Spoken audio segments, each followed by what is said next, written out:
నమస్తే. చాకల Ailamma university ఏదుందో contract employees ఎవరైతే ఉన్నారో గత 30, 40 ఏళ్ల నుంచి వీళ్ళు జాబులు చేస్తూ ఉన్నారు. ముఖ్యంగా వీళ్ళకు ప్రమోషన్లు కూడా రాకుండా అడ్డుకుంటా ఉన్నారు. ముఖ్యంగా శాలరీస్ కూడా చక్కగా ఇవ్వట్లే అని చెప్పేసి అవుట్‌సోర్సింగ్ వాళ్ళకు టెండర్లు ఏసి దాని ద్వారా శాలరీస్‌ను షిఫ్ట్ చేస్తూ ఉన్నారు. గట్టిగా అడిగితే మమ్మల్ని వేరే దానికి డిజిగ్నేషన్ మార్చేస్తూ ఉన్నారని చెప్పేసి ప్రధానమైన ఆరోపణలు ఎదుర్కొంటా ఉన్నారు. ఒకసారి వాళ్ళతోని మాట్లాడదాం. ఏమున్నాయి సమస్యలు? ఎప్పటి నుంచి వర్క్ చేస్తా ఉన్నారు?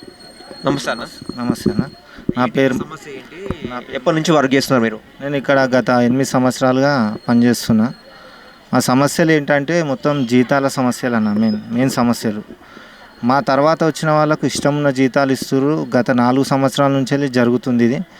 గత 4 సంవత్సరాల కింద విద్యులత మేడం ఇక్కడ వీసీగా అపాయింట్మెంట్ అయ్యారు. అంతకంటే ముందు ప్రిన్సిపల్ ఉండే. ఆమెకు మా సమస్యల కోసం చెప్పినాం. మేడం మాకు చాలా జీతాలు తక్కువగా ఉన్నాయి, మాకు జీతాలు పెంచే ప్రయత్నం చేయండి, అది మీ చేతిలోనే ఉంటుంది మేడం అంటే, లేదు ఇది మా చేతిలో ఉండదు, ఏమున్నా ఈసీ మీటింగ్ పెట్టాలి, యూనివర్సిటీ ఒప్పుకోవాలని ఒక మాట చెప్పుకొచ్చింది. సరే అదే ప్రయత్నం ఉంటుందేమో అన్నట్టు మీరు అక్కడన్నా పెట్టండి చేయండి మేడం అంటే, ఆ మాట పక్కన పెట్టి వాళ్ళ మనుషులను తీసుకొచ్చి ఇష్టారాజ్యంగా నింపుకొని వాళ్ళకు ఒక్కొక్కరికి 24,000 25,000 జీతం ఇస్తుంది. మేడం ఇదేంటి మేడం మీరు ఇట్లా చేస్తున్నారు?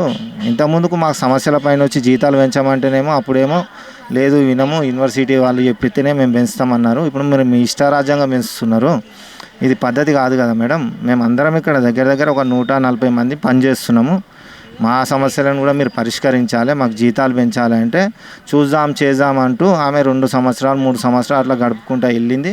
వాళ్ళ మనుషులను అయితే చాలామందిని పెట్టింది, జీతాలు కూడా ఇష్టారాజ్యంగా ఇచ్చింది. మేము పోయి మళ్ళీ అడిగితే ఇష్టం ఉంటే చేయండి లేకపోతే మానేసుకోండి, మిమ్మల్ని ఎవడు ఏమంటుండే ఇక్కడ అని మమ్మల్ని దబాయించడం మొదలుపెట్టింది. ఇది ఇట్లా కాదని చెప్పేసి మేము ఒక యూనియన్గా ఫామ్ అయ్యి ఒక యూనియన్ పెడదామని చెప్పేసి ప్లాన్ చేసుకున్నాం. ఆ తర్వాత మా మీద యాక్షన్ తీసుకోవడానికి ప్రయత్నం చేసిర్రు. ఆమె కింద ఉన్న పిఏ ఇంకా కొంతమంది ఇక్కడ అధికారులు వాళ్ళందరూ కలిసి మా మీద కక్ష కట్టి నన్ను ఉద్యోగం నుంచి తీసేద్దామన్న ప్లాన్ కూడా చేసిర్రు.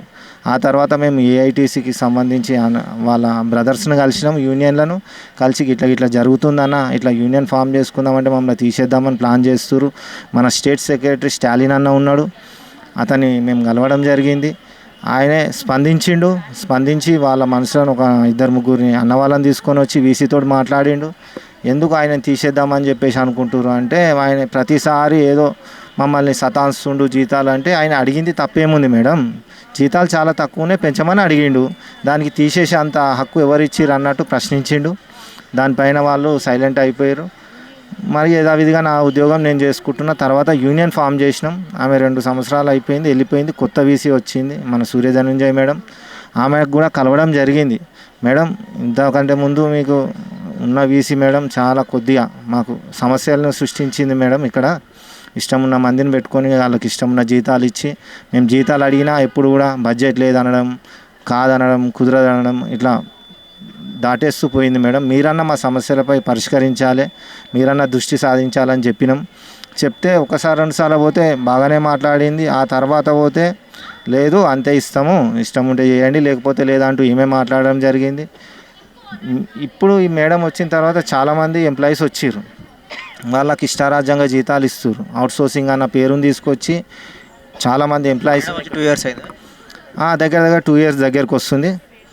అయితే ఇక్కడ ఎట్లాంటి డెవలప్మెంట్ ఏం లేదు. అంతమందిని ఎందుకు తీసుకుంటారు మేడం, ఎక్కడ పెడతారు మేడం? వాళ్ళకే లక్షల బడ్జెట్ పోతుంది, మా బడ్జెట్ మొత్తం ఖాళీ అవుతుంది.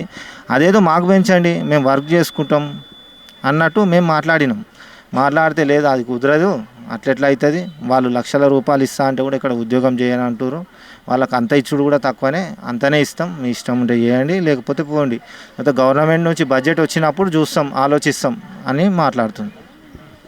ఇది జరుగుతుంది. మీ శాలరీలో ఎప్పటి నుంచి అంటే?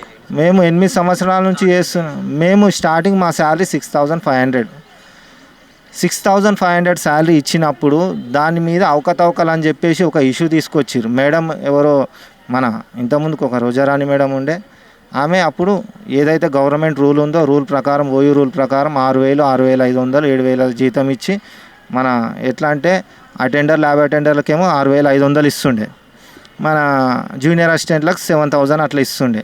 అదే ప్రకారంగా మేము అందరం జాయిన్ అయినాం. ఆమె మీద లేనిపోని అబాండాలు మోపి ఆమె లంచం తీసుకొని పెట్టుకుంటుంది అది ఇది అని చెప్పేసి మమ్మల్ని తీసేసే ప్లాన్ కూడా చేసిర్రు.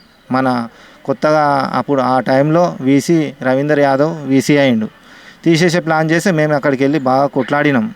ఎందుకు తీసేస్తా అంటున్నా అంటే మీకు ఇష్టంగా జీతాలు ఇష్టారాజ్యంగా జీతాలు ఎంక్వైరీ చేయండి, మా ఎంక్వైరీ కమిటీ వేయరు, మాకు ఎంత జీతాలు ఇస్తారు ఏం చేస్తారు. మరి ఇప్పుడు ఈ విజిలత మేడమే మమ్మల్ని తీసేసినామే మళ్ళీ వాళ్ళ మనుషులను తీసుకొని 25,000 జీతం ఏ రకంగా ఇచ్చింది. మళ్ళీ అది క్వశ్చన్ వేసి మేము అడిగినందుకు మా మీద కక్ష పెంచుకున్నారు. ఇప్పుడు మేము ఇప్పుడు అదే ఇంటర్మీడియట్ డిగ్రీ చేసిన వాళ్ళకు మీరు 25,000 జీతాలు ఇచ్చిర్రు. మరి ఆ టైంలో రోజారాణి మేడం 7,000 ఇచ్చింది. సరే ఏదో ఒకళ్ళు ఇద్దరు వల్ల ఏదో పైన అధికారులు వాళ్ళ చుట్టాలో ఉండి ఏదో ఉండి చెప్పిర్రు కొద్దిగా జీతాలు పెంచండి మేడం అది ఇదని రిక్వెస్ట్ చేసి ఆమె ఒకసారి 2 సార్లు పెంచినందుకు ఆమె మీద లేనిపోని అబండాలు మోపిర్రు. ఇప్పుడు ఆమె వెళ్ళిపోయిన తర్వాత ఇక్కడ జరిగేదానికైతే విచ్చలవిడి అసలు చెప్పలేము. ఇక మేము వెళ్ళి అడిగితే మమ్మల్ని టార్గెట్ చేయడం, ఇది ఇక్కడ జరుగుతున్న సమస్యలు. ఏంటి అడిగితే వేరే ఏం లేదు, తీసేస్తాము మమ్మల్ని అంట. ఇప్పుడు తీసేసి ఏమంటారు, మేము యాక్చువల్లీ ఓయూ కాంట్రాక్ట్ అంటే సెల్ఫ్ ఫైనాన్స్ కాంట్రాక్ట్ ఒకటే తీసేసి అవుట్సోర్సింగ్ కింద పడేస్తారంట. తీసి పడేస్తాం, మిమ్మల్ని ఎవరేం చేస్తారో చూసుకుంటాం అన్నట్టు బెదిరిస్తారు మమ్మల్ని. కానీ మేము ఈ బెదిరింపులకేం భయపడము. మేము న్యాయంగా పోరాడుతున్నాం, న్యాయంగానే నడుస్తాం. వీళ్ళ బెదిరింపులకైతే మేము భయపడేది లేదు. రేపు ఇక్కడ కాకపోతే హైయర్ ఎడ్యుకేషన్ పోతాం, ఆడికి వెళ్ళి ప్రిన్సిపల్ సెక్రటరీ దగ్గరికి పోతాం, రేవంత్ రెడ్డి దాకా కూడా పోతాం. మా సమస్యలపై మేము కొట్లాడతాం. దీనిపైన ఇంకా ఏమన్నా ఉన్నా కూడా మేము మీకు వివరిస్తాం. మొత్తం ఎంతమంది ఉంటారు అన్ని డిపార్ట్మెంట్లో కలిసి, అవుట్సోర్సింగ్ కావచ్చు కాంట్రాక్ట్ అన్న? ఇప్పుడు వచ్చేసి ఇంతకుముందుకు కాంట్రాక్ట్ ఎంప్లాయీసే మస్తు మంది, ఇక్కడ అవుట్సోర్సింగ్ అసలు అవసరం లేదు లెక్క ప్రకారం. కానీ వాళ్ళనే ఒక 100 మంది దాకా తీసుకున్నారన్న. లక్షల జీతాలు, కాలేజ్ బడ్జెట్ మొత్తం పోతుంది. ఈ 2 ఇయర్స్లో తీసుకున్నారా? లే ఈమె విద్యులత మేడం వచ్చినప్పటి నుంచేలే ఈ అవుట్సోర్సింగ్ అనే పదం వచ్చింది. అప్పటి నుంచేలే తీసుకోవడం జరిగింది. లేకపోతే ఇప్పుడు నీకు కొత్త బిల్డింగ్స్ కట్టిరు, కొత్త డిపార్ట్మెంట్లు వచ్చినాయి, దానికి మీరు రిక్రూట్మెంట్ పెట్టుర్రి, నోటిఫికేషన్ వేయరి, నోటిఫికేషన్ ప్రకారం తీసుకోండి. నీకు తెలిసిన మనిషి ఉంటే నీ మనుషులు 10 మంది ఎక్కుతారు, నాకు తెలిసిన ఉంటే నా మనుషులు అంటే నీకు సపోర్టింగ్గా ఉండేటోళ్ళు ఎంతమంది తెచ్చినా ఎక్కించుకోండి. కానీ మేము పోయి అడిగితే జీతాలు పెంచరు, ఒక మనిషిని తీసుకోరు. అది జరుగుతున్నది ఇక్కడ. జీతాలు పెంచమన్నా కూడా పెంచలేదు. పెంచారంటే ఒకసారి పెంచారా? లేదన్న, మాకు 15% ఏంటంటే ఇయర్లీ 1 టైము 1,500 అట్లా 15% లాగా పెరుగుతుంది. ఇప్పుడు ఈ రూల్ ప్రకారము ఆమె ఏమంటుందంటే ఇప్పుడున్న మన ఇప్పుడు ఈ జనరేషన్ ప్రకారం వాళ్ళకు 35,000 40,000 ఇచ్చినా తక్కువనే అంటారు. మరి మేము అప్పుడెక్కి కష్టపడుకుంటే ఇన్నేళ్ళు సర్వీస్ చేసినాము, మరి మాకు ఇవ్వడానికి మీకేం ప్రాబ్లం అవుతుంది, ఏమి ఇబ్బంది అవుతుంది?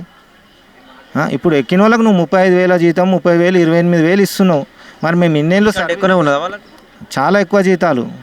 ఇగో ఈయనకు కూడా లేదు. అన్న మాట్లాడన్నా, నువ్వు ఎన్నేళ్ళ నుంచి చేస్తున్నావు? నేను 30 ఏళ్ళు చేయబట్టి 94 నుంచి చేస్తాను నేను. మాకు స్టార్టింగ్ 400 ఇచ్చారు, అప్పుడు 400 ఇచ్చారు. ఇప్పుడు అడిగితే కూడా పైసలు లేవని మాట్లాడుతారు మేడం వాళ్ళు.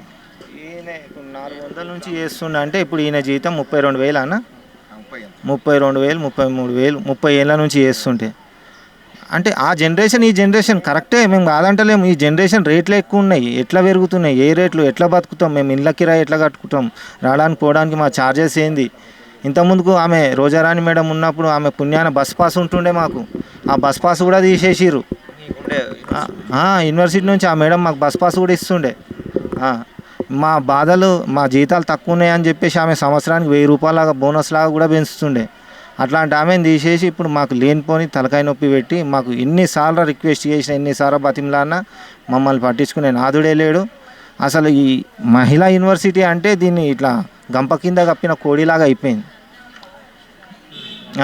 ఎవరి ఇష్టారాజ్యంగా వాళ్ళు వ్యవహరించవచ్చు కూర్చుంటే, అంతే. అయింది కదా ఇప్పుడు, అయినా కూడా ఎవరు అయినా కూడా కిందకే అంటారు, అయినా ఓయూ కిందకే అంటారు ఎప్పుడు పోయినా. కానీ వాళ్ళు చేసే పనులు వాళ్ళు చేసుకుంటూ వెళ్తురు. మేము పోయి అడిగేసరికి ఓయూకు లింక్ ఉంది అంటారు, ఓయూ లింక్ ఉంది అంటారు. అమౌంట్ కట్ చేస్తుంటారు. శేఖర్, నాది ఫిజిక్స్ డిపార్ట్మెంట్ అన్న. గత 32 సంవత్సరాల నుంచి పనిచేస్తున్నా. మాకు గత 5 సంవత్సరాల నుంచి ఏం ఇంక్రిమెంట్ లేదు. పిఎఫ్ కూడా వచ్చేసి 1 ఇయర్ బ్యాక్ నుంచి వస్తుంది. అసలు మాకు ఏం బెనిఫిట్స్ లేదు. రిటైర్ అయితే కూడా ఏం బెనిఫిట్స్ లేవు. పర్మనెంట్ అనేది లేదు. వీసీ మేడం రిటైర్మెంట్ బెనిఫిట్స్ ఏమి ఉండవు, ఓన్లీ రిటైర్ ఓన్లీ రిటైర్ అవ్వడే. మొన్న ఏమైందంటే రీసెంట్గా అందరు ఆధార్ కార్డులు అంటే సరే కొత్త యూనివర్సిటీ అయింది కదా అని చెప్పేసి అందరు ఆధార్ కార్డులు ఇసార్లో వెరిఫై చేసుకొని మీ డేట్ అయిపోయింది మీరు వెళ్ళిపోరంటే వాళ్ళు ఏడ్చుకుంటూ వెళ్ళిపోయారు. కనీసం 2 నెలల జీతం కూడా ఇవ్వలేదు వాళ్ళకు. అది పరిస్థితి. జీతాల విషయంలో అయితే చాలా ఘోరంగా ఉంది. మాకంటే తక్కువ జీతం వాళ్ళు కూడా ఉన్నారు. వాళ్ళకి కొంచెం ఏమైనా పెంచితే కొంచెం బెనిఫిట్స్ అవుతాయి కదా అని చెప్పేసి అది మాకు ఇంకొక ఆశ ఏముందంటే ఇక కొత్త యూనివర్సిటీ అయింది కాబట్టి మాకు ఏమైనా పర్మనెంట్ అయ్యే ఛాన్సెస్ ఉన్నాయండి. ఏమైనా పెరుగుతాయి అంటే జీతాలు పెంచాలంటే బెనిఫిట్స్ వస్తాయని ఆలోచిస్తున్నాం సార్. అది ఇప్పుడు అవుట్ సోర్సింగ్ వాళ్ళు మీకంటే ఎక్కువ మంది ఉన్నారా, తక్కువ మంది ఉన్నారా? అవుట్ సోర్సింగ్ వాళ్ళు రీసెంట్గా ఇప్పుడు గత 4 సంవత్సరాలు అయితే చాలామంది వచ్చేసారు. అది వితౌట్ ఇంటర్వ్యూస్ వచ్చారు వాళ్ళు, వితౌట్ ఇంటర్వ్యూస్ వాళ్ళు. అది ఇంకొకటి ఏంటంటే అట్లా అని చెప్పలేను, వాళ్ళ మీద కూడా నెగిటివ్ అని చెప్పలేను. మ్యాన్ పవర్ ఉంది, మ్యాన్ పవర్ లేదన్నట్టు కాదు. నేను అనేది ఏంటంటే ఉన్న మ్యాన్ పవర్ని కొంచెం యూటిలైజ్ చేసుకోండి. కొంచెం వాళ్ళకి తక్కువ వేతనాలు ఉన్నాయి కాబట్టి వాళ్ళకి కొంచెం శాలరీ ఎక్కువ ఇచ్చేసి ఎక్కువ పని తీసుకోండి. ఇప్పుడు వీళ్ళకి తక్కువ ఇచ్చేసి వచ్చిన వాళ్ళకి కొంచెం ఎక్కువ ఇచ్చే వరకు వీళ్ళకి కూడా ఇబ్బందే కదా. వీళ్ళు మనుషులే, వాళ్ళు మనుషులే. వాళ్ళకి అదే గ్యాస్ యూజ్ చేస్తారు, అదే మెటీరియల్ యూజ్ చేస్తారు, వీళ్ళు అదే యూజ్ చేస్తారు. నేను అనేది ఏంటంటే వీళ్ళకి కూడా కొంచెం వేతనాలు పెంచండి, మాకు కూడా దయచేసి కొంచెం వేతనాలు పెంచండి. వీసీ మేడం దగ్గర గత 4 సార్లు వెళ్ళినాం, నో ఫండ్ అన్నది. సరే మేడం కూడా ఏం చేయలేదు, ఫండ్ వచ్చినాక పెంచుతా అని చెప్పి హామీ ఇచ్చారు. మేడం చేతిలో కూడా ఏం లేదు పాపం. మేడం పెంచాలని చెప్పి దయచేసి మేము కోరుకుంటున్నాం. అది ఇంకొకటి మేడం ఏంటంటే మేడం మంచిదే ఇప్పుడున్న మేడం, కానీ వారి కింది స్థాయి ఉద్యోగులు కొంచెం ఆమెను ఏం చేస్తున్నారో ఏమో తెలుస్తలేదు. మేము మేడం దగ్గర 1-2 సార్లు పోయినప్పుడు బాగానే మాట్లాడింది, ఆ తర్వాతనే కొద్దిగా చేంజ్ అయింది. మేడం దయచేసి ఆమె చేంజ్ కాకుండా మంచిగా ఉండాలి, యూనివర్సిటీని కాపాడాలి, పిల్లల్ని కానీ ఉద్యోగులను అందరినీ మంచిగా చూసుకోవాలి. ఆ విధంగా చేసుకుంటే బాగుంటుంది అన్నట్టు మా ఆలోచన.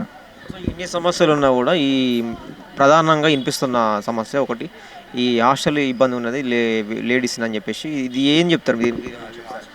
ఇది మాకు సంబంధం లేదు సార్, ఎందుకంటే మా కాలేజ్ అదే, కానీ ఏంటంటే హాస్టల్ స్టాఫ్ అనేది డిఫరెంట్. అదంతా డిఫరెంట్ క్యాడర్. అది హాస్టల్ వాళ్ళని దానికి సపరేట్గా ఉంటుంది, అది వాళ్ళని కనుక్కోండి సార్. ఎందుకంటే హాస్టల్ విషయాలు మాకేం తెలియదు. కానీ ఫుడ్ విషయంలో అయితే ఎటువంటి ప్రాబ్లం లేదు, సెక్యూరిటీ పరంగా ఎటువంటి ప్రాబ్లం లేదు.